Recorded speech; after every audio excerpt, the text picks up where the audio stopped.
although I'm a go-it-alone sort of person, and when I came across the movement, I could not see the point, of being part of a group. Partly because I spent 11 years in a special school, an boarding institution, and never wanted to be part of any group or institution again. But I think it's invaluable, and that is because getting to know oneself, even if you know yourself pretty well, I think it does need other people to really shine the light on areas that need to change in oneself. That everyone has their dark areas, everyone has their blind points, and it's been very useful to have some clarity, I think, about some of mine. Not so much as to know what they are. I think it's more knowing how they affect other people. I really have felt the benefits of having deep spiritual friends in my life, and I suppose for me that's been really important because it's allowed me to really explore who I am and be really honest about who I am and communicate what's going on for me in a really honest kind of way.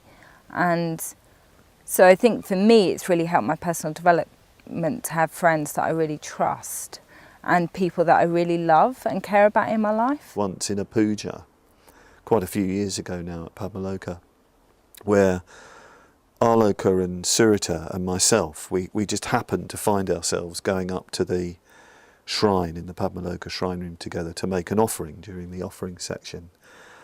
And I suddenly felt very, very moved at that.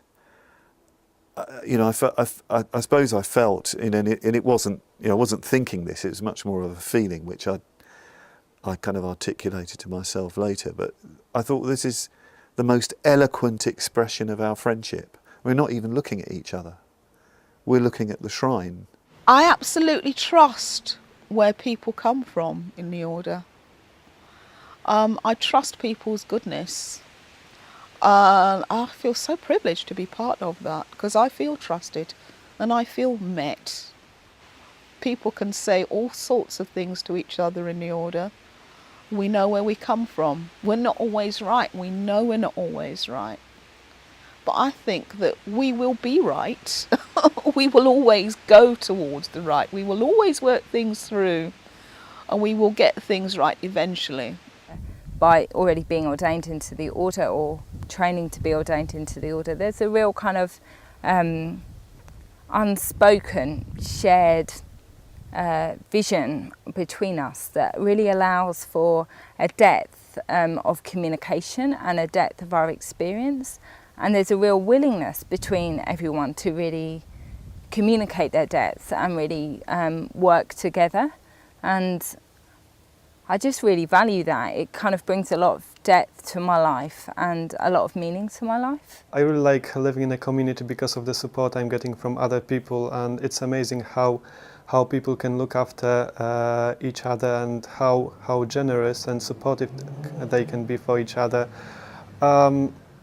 Yeah, I've noticed that people very often, including myself, have ups and downs, and it's really great if you can just knock on someone's door and just and speak openly without being shy, without being afraid what someone may think about what you are saying. I think the main thing that I seem to have got from living and working with other Buddhists is confidence.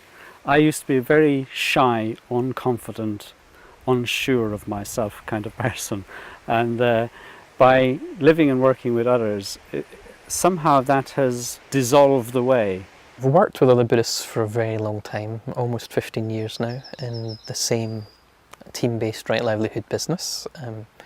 And it's been a mixed experience. Other Buddhists are just other people, and other people, as somebody once said, can be hell. Other people can also be heaven and completely delightful and incredibly supportive. But I'm sure as another person to other people I was also hell sometimes, so anyone who's ever worked with me, I apologise.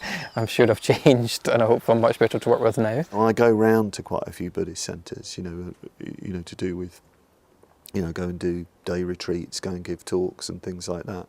And what strikes me in every centre I go to is how well, how hard people work for the Dharma, how much they love working for the Dharma, and how much care and attention they give to their Dharma work, and how much care and attention they give to people who come to Buddhist centres. I think what Sangha has set up and how he has inspired people to spread his message through the world in a very practical way. And I think his great legacy is his emphasis on Sangha.